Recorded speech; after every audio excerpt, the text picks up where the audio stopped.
We have a new moderator. He's from Forbes magazine, which is pretty exciting. And the topic of the panel is Emerging Markets, Challenges and Opportunities. His name is Dr. Adam Gordon. He actually started in journalism, became a futurist, specializing in education. He's now a creative educator, an executive educator, and faculty member in strategic foresight. And he's an analyst and a contributor to Forbes.com on the leadership stream. So he is going to be the moderator for your panel, and so I'd like to welcome Dr. Adam Gordon.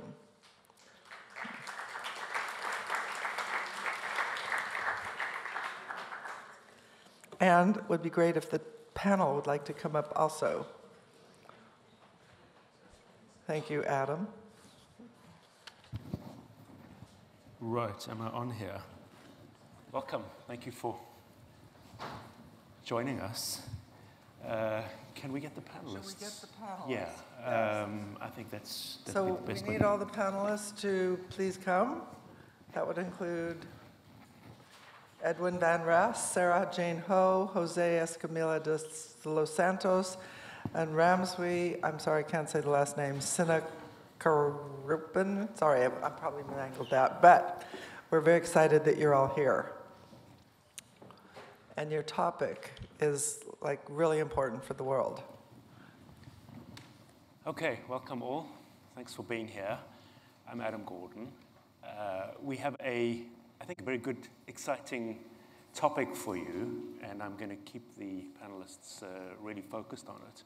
Questions about emerging markets and what are the particular challenges and opportunities in those regions and how and why they are different, or if they are different to the European and North American perspective. So I'm going to give each panelist, starting on the far side there with Jose, just in 3 sentences or less, if you could quickly just introduce yourself, say who you are, where you come from, what you do in brief. Okay, I'm Jose Escamilla, actually known as Pepe.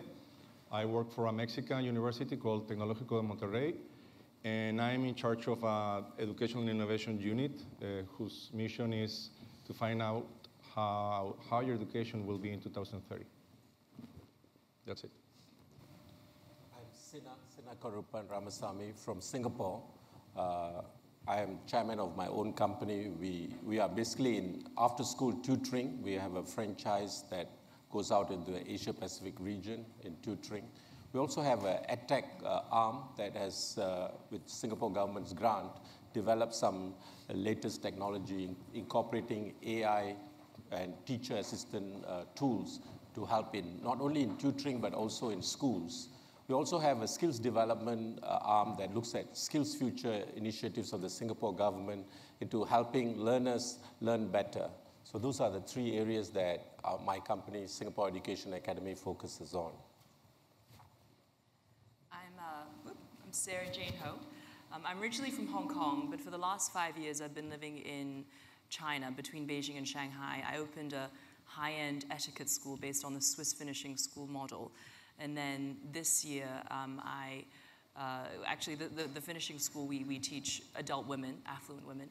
And this year I did a fundraise. I raised a $300 million fund from them to invest, to bring the best education technologies to China. And we're starting a kindergarten chain, a high-end kindergarten chain in China. Thank you. My name is Edwin van Rest. I am from the Netherlands, and I currently live in the education emerging market, Boston. And I studied in Japan. And I'm one of the founders of StudyPortals, and we enable students to find and compare all their university education options across the world, so they can enroll in the program that fits them best. Great, thank you. As you can see, a global unit from Mexico, Singapore, China, and Europe, based in Boston, right? But with Hong Kong and Japanese connections. I'm born and raised myself, by the way, in South Africa, and spent most of my growing up years there, and was, in fact, back there for 3 years as Director of Executive Education at the main business school there. And I somehow am now in the UK and carry 3 passports, so a global unit. Let's get on with the topic, challenges and opportunities, because challenges are always opportunities, particularly related to emerging markets. Let's start with you, Edwin. Let's give you the floor. What do you see as the special challenges and opportunities? I'm a fundamental optimist, so I'm more about opportunities than challenges. We are active in 110 countries. That means we work with 4 universities in 110 countries, so we do have a good view on what's happening, at least on the higher education side in English taught, globally mobile segment of higher education. And I think one of the trends there certainly is the increasing global competition for talent. I think in the last 10 years, continental Europe has grown from offering about 500 English taught full degree programs to about, I think we've got about 12,000 today. Even more dramatic, or even more fast growing, China. I think the last 3 years we've seen the universities in China are going from almost no English taught full degree education to almost 2,000 full degree programs. So China starts to prepare to become a destination market for English taught full degree education. Great. Sara, you're an opportunity taker. You could say that. What are you seeing? What do I think of Edwin's comment, No, or just in China? In your region, the challenges. In my region. And well, so I mean, I grew up in Hong Kong, and I spent most of my time in the US studying. So I would say that my framework, or my frame of mind, was very Western in terms of doing business, transactions, etc. And so for me, going to mainland China and being in Beijing was a real learning experience back in 2012. One of the things that I think, in retrospect, 5 years on, is the government side of things is so important, especially if you want to do something on a big scale. And so a lot of the major corporations, they will usually have their head office function in Beijing in order to do government relations, and then they will have their marketing office in Shanghai to market whether B2B or B2C. And I'm trying to think of an example. I can't think of an example in EdTech, but I can think of an example in tech of some companies that didn't do that correctly. So, for example, Uber and EdTechxAsia, which is the company that eventually sort of merged. Uber sold their China unit to. Uber and Didi were car-hailing apps. Uber, Western going in, Didi being a local homebred Chinese one. Both of them were backed by some of the most powerful, Baidu, Tencent, Ping An Insurance Company, etc. They were backed by some of the most powerful institutions, whether SOE or other institutions in China. But neither of them really did government relations correctly. Didi had a lot of trouble last year because the government actually never issued them a license to be a legal car-hailing app. So the other thing with China, and probably also in other emerging countries too, is you have to be comfortable operating in a gray area. So a lot of the times, the Chinese government, there is regulation, but the government's just not enforcing it. And it's a matter, but everybody operates in this kind of gray area, and it's just a matter of one day, if let's say you become big enough where the government then decides to observe you, then you could be in trouble. So with Didi, they became very, very big, very, very big. Didn't do much in terms of government regulation. And then all these other pop-up copycats, that's one of the other challenges with China. Let's say if you have a product that you bring into China, within 3 months, people can reverse engineer and have copycats out. Or if you have apps, people, I think it's also the ingenuity of Chinese people. And so all the other car-hailing apps were getting licenses from the Beijing government, But because DD was so big and they hadn't done well with government relations before, the government just refused to issue them a license. And finally, a month ago, DD made a big announcement where they said that they were going to give all their big data to the government for free. So that was kind of their, compromise, and I think they're going to get a license soon. Okay, so we've got a theme here of dealing with government, and not just official dealings, but also managing that quasi-gray space where you maybe are allowed and maybe aren't allowed. I want to come back to that in terms of how one navigates that space. Or maybe you want to just pick that up directly, Ramasamy, in terms of challenges and opportunities in Singapore. Yeah, I used to be a member of parliament in Singapore, so I understand government to some extent. If it happened in Singapore that you give the government free data, they're going to be very, very cautious of you. It's completely a different environment. And that spells for Asia, which has a very heterogeneous population at different languages, different way of governance. And I think if you take Singapore, it's an oasis in a very different region. But if you take South Asia, which is all the countries, about 10 countries within 2 to 2.5 hours from Singapore, we have, say, ASEAN has 10 countries, and each of it, there are 8 different languages, working languages. Although there is English, but like Malaysia, which had an English policy, has reverted to Malay as the main language of education. So you find that because of political pressures, I think they are reverting back to Malay. So there are challenges in terms of EdTech companies going into, say, Southeast Asia because of the different heterogeneous population, heterogeneous languages that you need to understand and localize. I think earlier one of the speakers also mentioned about the importance of localization. In the past, if you have something coming from the West, there's a great acceptance in Southeast Asia or in Asia, in South Asia. But today, they are more skeptical, whether it is customized to the local needs, the nuances, all these need to be understood. Another important point for Western companies, EdTech companies, trying to go into whether it's South Asia, East Asia, or Southeast Asia, is to understand that the building of trust is a very important element in your journey. Because in China, Quanxi is a very common thing. It takes time to build trust. And you will find that in different geographies, there's different nuances of trying to reach out. And it's best for you to look at local partners, distributors, and understand the nuances, give it much more importance than you would in this region, therefore, for you to penetrate those markets. Can you give us a couple of tips on how to build trust? If you can't give data to the government, and that's going to not work. I think, what do we do?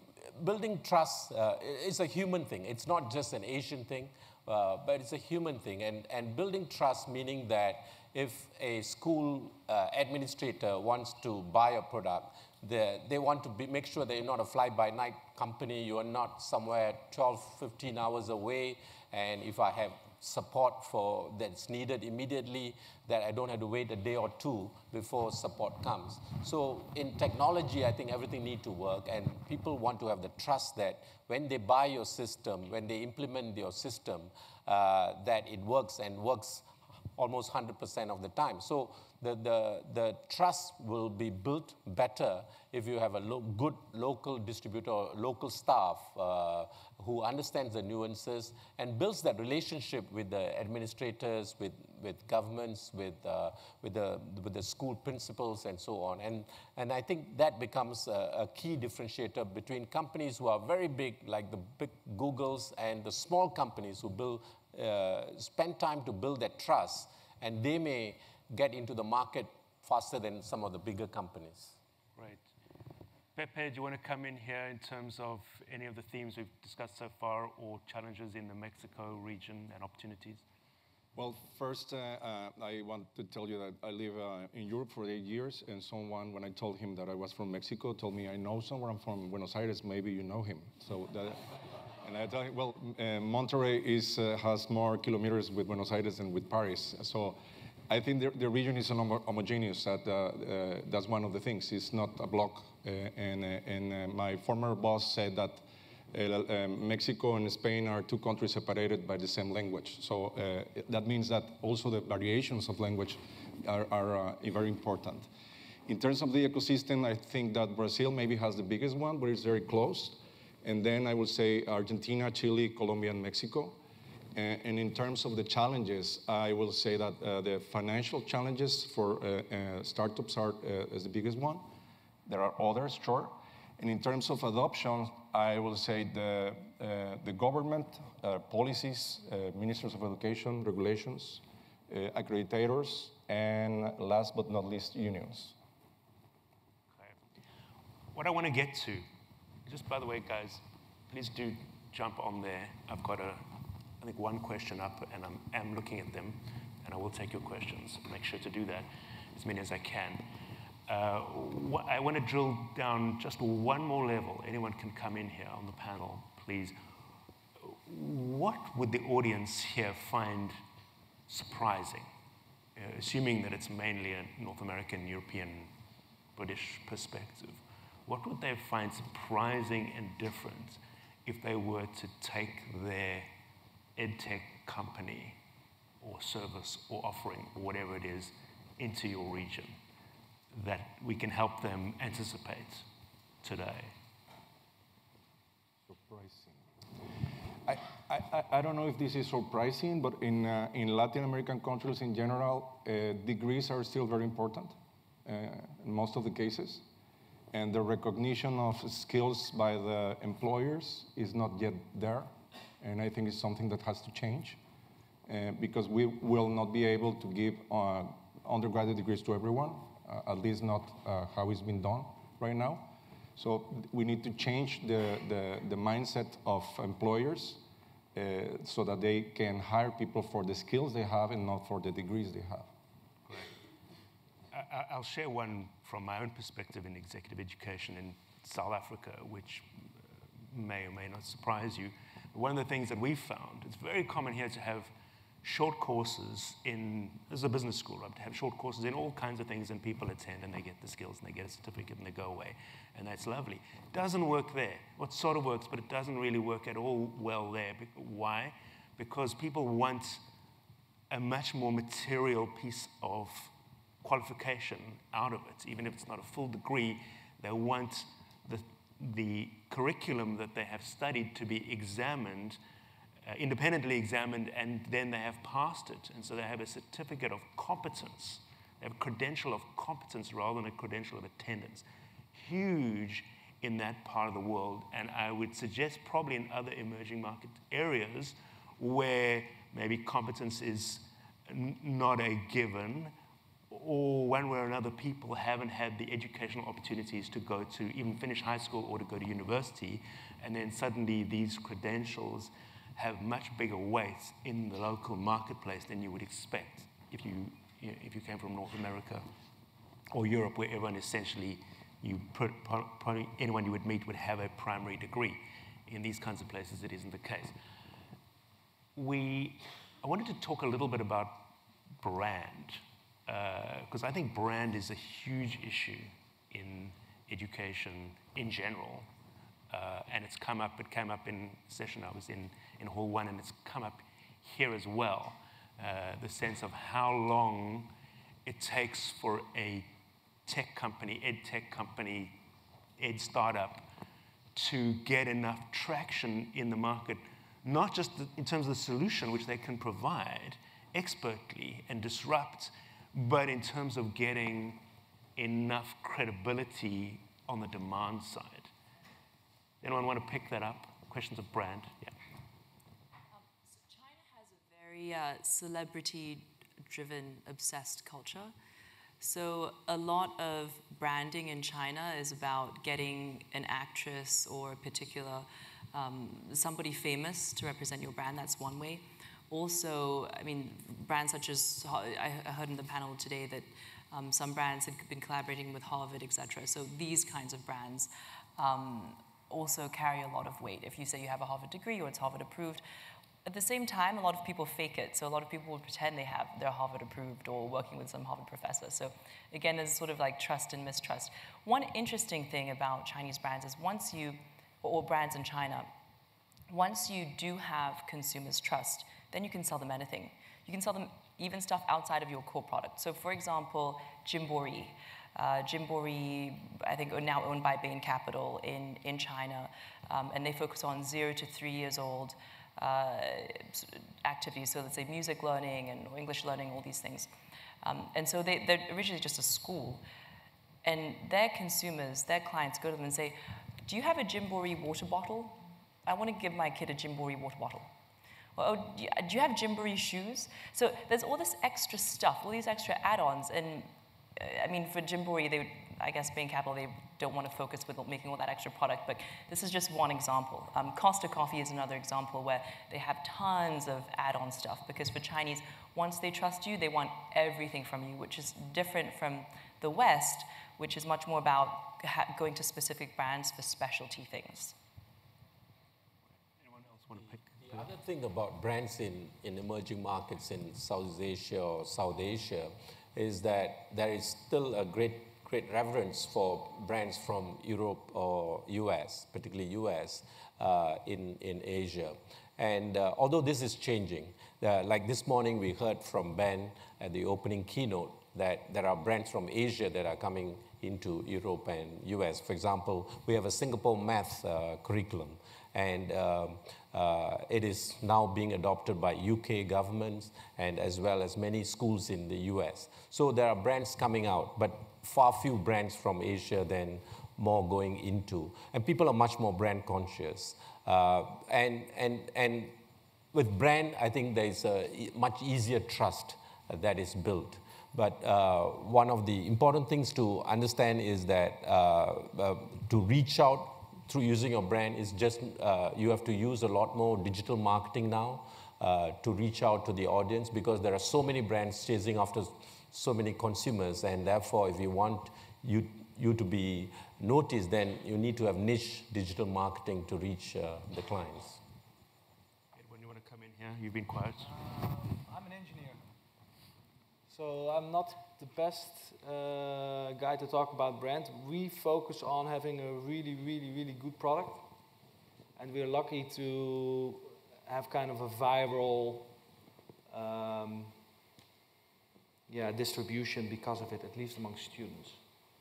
Towards institutions, it's more important for us to have a brand. Okay, so that's interesting. There's your brand relationship with regard to the end user, the student, and then also a separate, maybe overlapping brand relationship with your partners and clients. Correct.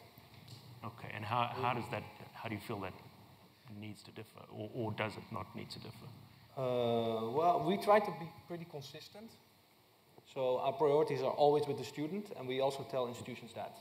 And actually many institutions like to work with us because they know we help students find the best options, and then they know they get the best students who will actually commence and graduate. So we try to be consistent, but most of our branding investments are going towards the institution side, so to get the institutions to work with us. From a student perspective, we've been very fortunate to expand without much brand investment across more than 200 countries. But that's a little bit, that's very particular to our business, I think. That couldn't say that is a general rule. Right. I have a question here. In the Middle East, one of our main challenges is the society resistance to go out of their comfort zone in education, in the education field. Have any of you faced similar challenge before? Any advice? Can you repeat? The question, in the Middle East, one of our main challenges is the society resistance to go out of their comfort zone in the education field. By that I mean there's a proclivity, I think he means there's a proclivity for traditional education, a classroom-based education. Have any of you faced similar challenges in your emerging markets area, similar to this challenge in the Middle East, and any advice on overcoming this traditional mindset in education? For us, again, it's the opposite. It's an opportunity because we also have a big platform to help students to find and compare their options of studying online, fully or in blended programs. On an international level, that is still a relatively small market, but growing fast. Also in South Africa, by the way. And in the Middle East, there we see the highest percentage of women taking advantage of those programs. And that's, you know, the likely reason is because it's easier for them than going into a traditional classroom environment. Anyone else want to pick up the question? I can move on to another one. It depends what is not traditional. I think that distance learning can be non-traditional, and more like constructivist can be non-traditional. And distance learning, for instance, which is a field that I know very well, has to be with awareness also. And awareness is built, you know, confidence little by little. We have found out that Colombia is the country that has the biggest distance education awareness. So every market is completely different, and you have to work on the market to construct that awareness and confidence on your tool or on your system. Right. Well, for China, I mean, you have the international schools and you have the state schools. State schools are extremely rigid, so any kind of change, you go through a lot of bureaucracy. So mostly the classrooms in state schools are still very traditional, maybe even 150 people in one class, even at a primary school level. And so it wouldn't be as tech savvy. But international schools, which only children holding foreign passports can go to, they have more room to play because they're private, and so they have more room to play with that. But also what you're seeing now is a lot of the kindergarten, the early childhood, privately held kindergartens or daycare centers, they're starting to have much more room to play with tech, because early childhood education, out of the whole spectrum of education in China, early childhood education is the least regulated. It's all very regulated, so it's impossible, if you want to open school, it's basically impossible, even a kindergarten, because you have to get a license from the government, which is very, very, very difficult. But of all, kindergarten, secondary, primary, etc., kindergarten is the least regulated out of all these.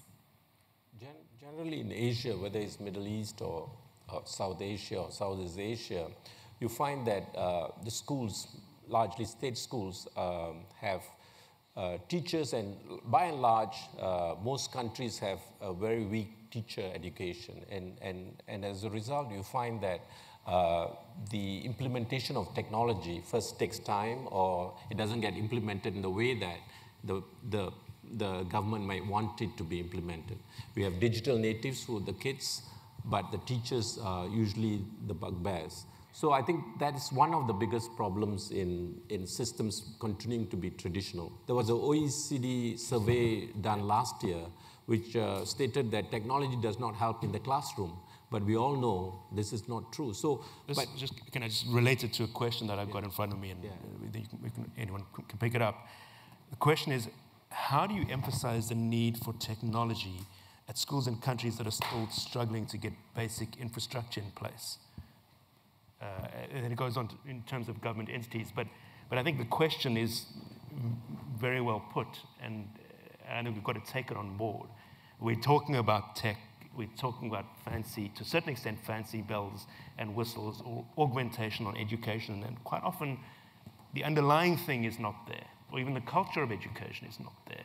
And we're in these cases situations where really, I think all of us can talk to this. Most emerging market countries are riven by enormous inequalities of wealth and access to education. So it's a complex ball of questions here, but okay, but it's assuming we can tick the box on should. How does EdTech play a role in mitigating some of these extreme inequalities, which are not only morally problematic, but also sources of instability in society, and ultimately work against the educational project and the project of human development? Who would like to? You want to keep going there? Yeah. Pick it up. Last week I was in Helsinki in Finland in the invitation of the Ministry of Education. And while Singapore has got a good education system, we believe that Finland has a better system. Primarily, they do not have standardized tests up to high school, maybe year 10 or onwards. And they emphasize on equity and equality in education. And you find that there is no ecosystem of after-school tutoring in Finland. Everybody goes to the same school. The access is common whether you're rich or poor. And I think it's a very unique system that they have. Yesterday I was at UCL where they were talking about AI and democratization of education and how technology can help bring about this privileged class versus the rest, the poor, using technology. But does it, or does it just end up in the hands of the rich? Pepe, do you want to come in here? Mexico's got something to say on this, I'm sure. What I can say is that I think it's related to what you said before this participation is what we have found out in research is that EdTech, the gains from EdTech are much bigger for the unprivileged people, for the vulnerable classes. So I think that investing in good teachers is very important, but also in EdTech for those that part of the population. So I think there's an opportunity there, but we have to give evidence, research that really shows that works in order to be able to sell that to government, school districts, etc. Also, in some places you see that even amongst very poor or very good people, there's kind of a leapfrog. So they're passing kind of the PC age and go straight to the mobile phone. Some people even having a mobile phone earlier than having access to sanitized water. So that does provide an opportunity for EdTech to reach those people at very low cost.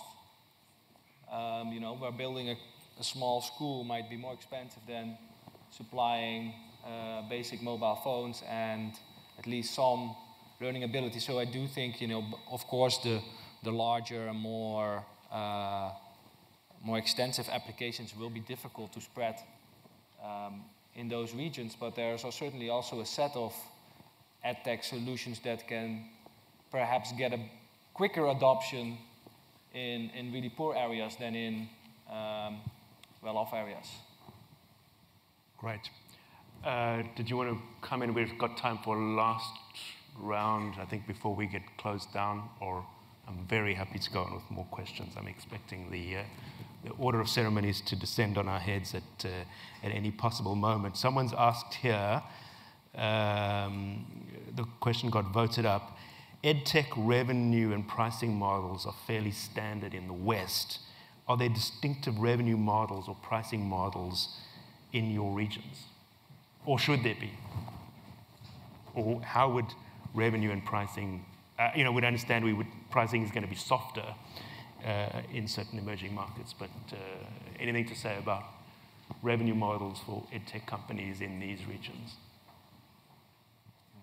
So for China, when a lot of brands have come in, whether EdTech or not EdTech, a lot of the luxury brands have priced up for a number of reasons, because taxes, customs, it all adds up, but also because from a positioning and a messaging standpoint, it's a much stronger message and it becomes a much more desirable good for conspicuous consumption. So for example, a Porsche Cayenne in Beijing, the most basic level goes for $180,000 US.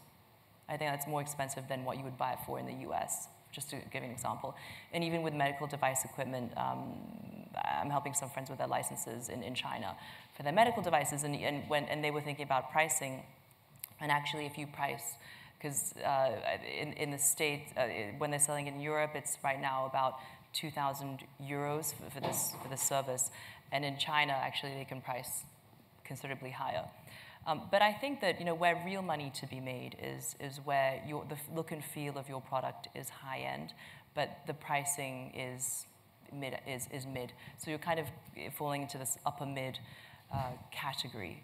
And then also you have to be aware that because fakes, it's impossible to control fakes in China, how you go about that. So you need to have a product pipeline. You can't just think, oh, I just have this one product and it's going to be fine. Because as soon as it hits the market, within 3 months, it'll be copied. And if it's good, it'll be copied even quicker. So you have to think about your product pipeline. What do you have coming up that will take the risk off of that? Okay.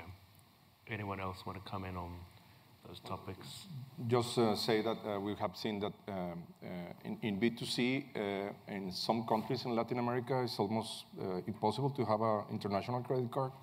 So when you want to do business in that places, it's better to think on B2B or be prepared to have your national entity to receive payments. So B2C is not always easy in all the countries from outside of the country. Right, and it would connect a number of themes. I think one of our themes that we've discovered here is that B2C is sort of inevitably involved with some kind of a government play in these kinds of markets.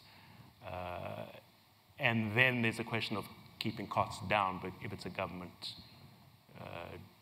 funded initiative. But then relates to the problem of what is the price, what is the perception of the quality of the good if it's priced lower. Everyone knows what it costs to get a year at Harvard or MIT or Oxford, and then you go, okay, we're going to give you that for 1/100th of the price, and then obviously people are going to go, well, I'm going to get 1/100th of the value. Well, that's the perception, and that's the problem I think we have in the market. Wanting to keep costs down in emerging markets, but wanting to match the brand perception of Western environments. Okay. Also, in some markets, in particularly China, I think there's much more willingness to spend a portion of the household income in education than in other countries.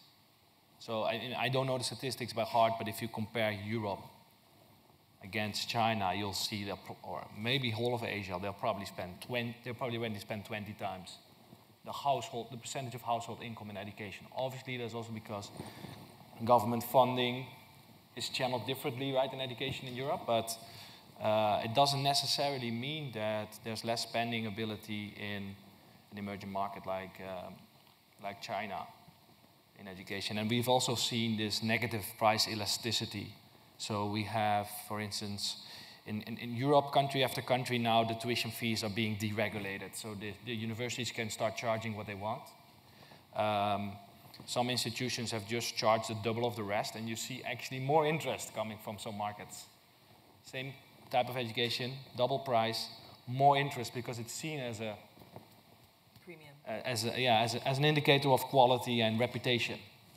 So there are 10 universities, I'll go for the one that's the most expensive. It must be the best one. Great, I see my time minder has arrived, and that means we're done. If I could ask you just to put your hands together to give our panelists a big